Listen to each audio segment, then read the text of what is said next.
Não é isso? Então, agora, o fato é que o pessoal da direita se desarmou intelectualmente. Porque até 60, logo depois de 64, assim, ainda tinha uma certa intelectualidade conservadora. Né? Por exemplo, em torno daquela instituição chamada Convívio, em São Paulo, que publicava uma revista muito boa, dirigida pelo padre Cripa, acho que Adolfo Cripa, se é que eu me lembro. Né? Então, ainda durante o período militar, veja você, artigos publicados na revista Convívio não eram aceitos, né, como bibliografia acadêmica. Né? Quer dizer, a direita intelectual era boicotada dentro da ditadura, meu Deus do céu. Então, quer dizer, a intelectualidade conservadora simplesmente se desfez e foi substituída depois por uma inteligência liberal. O que é liberal? Em geral, são pessoas ex-esquerdistas que se desiludiram com o comunismo, então admitem que o capitalismo é mais eficiente, e só. Era o caso do Guilherme Melchior e do Roberto Campos. E isto passou a ser a intelectualidade conservadora. Intelectualidade conservadora sem valores conservadores, sem compreensão conservadora da história, tá certo? Sem valores cristãos tradicionais, sem nada, quer dizer, totalmente esvaziada e somente com uma argumentação econômica. Eu digo, com isso você quer concorrer com os comunistas que têm uma concepção abrangente, né, que vai desde a estrutura do Estado até a estrutura da família, até a estrutura da psique. Eles atuam em todos os setores e você está lá argumentando economicamente. Né? Então, ao contrário, essa argumentação capitalista parecia até cínica, porque os outros caras estão falando de valores, né, da liberdade, dos direitos humanos, etc. E está lá o liberal fazendo continha, dizendo, nós ganhamos mais dinheiro. Né? Inclusive, você veja, muitos desses liberais, os caras são agentes esquerdistas que se ignoram. Porque eles estão contribuindo, vamos dizer, para solapar todos os valores em que se assenta a sociedade. Os mesmos valores que os comunistas querem destruir, vão lá os liberais e ajudam a destruir. É esse o problema com o tal do Daniel Fraga. O Daniel Fraga é contra o PT e a favor do capitalismo. Ele lá demonstra que o capitalismo funciona, o socialismo não funciona. Ai, quem é que não sabe? Então, só que ao mesmo tempo que é abortismo, que é casamento gay, quer dizer, subscreve todo o programa cultural da esquerda. Acontece que para a esquerda mundial, hoje só esse programa cultural importa. Por quê? Porque os próprios comunistas já perceberam que economicamente o comunismo não funciona, que é necessário reservar uma parte de capitalismo. Então eles não estão mais lutando pela estatização dos meios de produção. Eles estão deixando os meios de produção, em parte, sob o domínio da empresa privada, e eles estão estatizando tudo mais. Eles estão estatizando a educação, as relações familiares, a psique humana, a cultura, a mídia, etc, etc. E deixa somente os capitalistas. Quer dizer, se cria um sistema comunista dentro do qual sobra lá uma meia dúzia de capitalistas de joelhos, como dizia Adolf Hitler. Quer dizer, o que era economia socialista virou economia fascista. E é o que está sendo implantado no mundo. Porque Hitler e Mussolini, que eram um pouco mais inteligentes do que esses caras, eles já tinham percebido que não dá para estatizar tudo. Né? Eles falaram, nós precisamos deixar o empresário, né, ter alguma liberdade, ao menos para a gente poder lançar a culpa nele. Porque daí a gente faz um programa econômico, se o programa econômico der certo, é mérito do Estado. Se der errado, é culpa da porra do empresário. Não é isso? Então, o que Hitler e Mussolini já tinham percebido na década de 30, os comunistas vieram a perceber agora. E adotaram o sistema na China. O que é a China? É economia fascista, porra. Quer dizer, que é uma economia socialista que não pretende chegar à fase comunista da estatização completa dos meios de produção, porque sabe que não dá. Então, o que adianta você ficar argumentando em favor do capitalismo se os comunistas já concordaram, porra? Quer dizer, o que interessa é justamente o lado cultural, a coisa psicológica, etc. Só que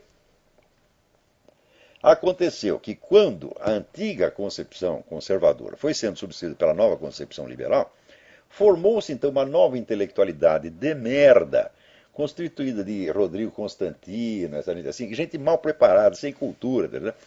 Não tem condição, vamos dizer, de enfrentar nenhum diálogo com os marxistas melhores. Por exemplo, nesses meios liberais, eu procurei, muita gente falou, você já leu Georg Lukács? Você leu a Estética do Georg Lukács? Você leu História e Consciência de Classe? Né? Nada. Então, Lukács é o inspirador, o primeiro mentor da escola de Frankfurt. Ele não chegou a... Tá no mute? Não. Diz que não tá ouvindo no Blog Talk Radio. Tá ouvindo no Facebook, mas não no Blog Talk Radio. Uai. Tem uma pessoa que disse que não está ouvindo no Blog Talk Radio. Deu algum bode, mas estão ouvindo no Facebook. Então eu vou continuar em Pablo do Colosso aqui. Então... Pode continuar. Então... Agora eu perdi o embalo. Muito bem. Então vamos voltar. Então, perguntava para aqueles liberais, você leu Georg Lukács? Não. Você leu Max Horkheimer? Não. Você leu Walter Benjamin? Não. Então, do que você está falando, porra? Como é que você vai fazer um confronto com os caras que você não sabe o que eles estão dizendo? Né? Por exemplo, você conhece alguém no meio liberal que estude os novos marxistas da China? Eles não estudam nem o Antônio Negri. Eu digo, vocês leram o livro do Antônio Negri? Não. Eu não vou pedir para ler o Zizek, porque daí também já é demais. O Zizek não precisa ler não, porque esse é louco mesmo. Tá entendendo? Mas o Antônio Negri, ele é louco, mas não rasga dinheiro, tá entendendo? Então, se você não entende o que ele está falando, você não entende o que os comunistas estão fazendo. E o que os comunistas estão fazendo abrange nos seus planos aquilo que você está fazendo. Quer dizer, toda a atuação desses liberais está dentro do cálculo comunista. Então, o liberal, saiba ou não, ele está colaborando. Quer dizer, é o idiota útil que falava o Lenin. Então, meu filho, agora é muito mais importante você discutir assuntos como abortismo, casamento gay, do que discutir economia. Os comunistas sabem disso. Que economia já chegou a um consenso. O pessoal sabe distinguir o que funciona e o que não funciona. Então sabem que a intervenção do Estado tem limites. Eles vão até um certo ponto. E o resto fica lá para a economia privada. Então, o sujeito pode lá ter a sua firma, mas é o seguinte, por mais rico que ele seja, ele não pode educar o seu filho do jeito que quiser, ele tem que medir as palavras que ele diz em público, né? Ele tem que prestar suas homenagens aos valores politicamente corretos, ele é um escravo. Então ele está literalmente de joelhos, como profetizou Hitler, porra.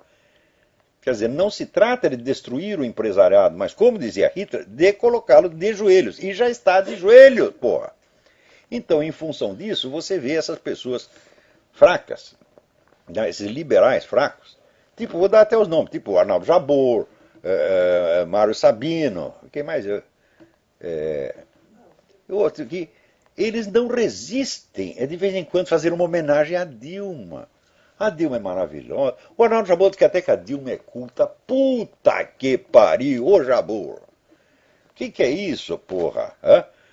Mas é por causa disso, eles não têm formação. Eles não têm formação nem marxista e nem conservadora. Eles só leem um pouquinho de von Mises, um pouquinho de Hayek e acham que está resolvido o problema.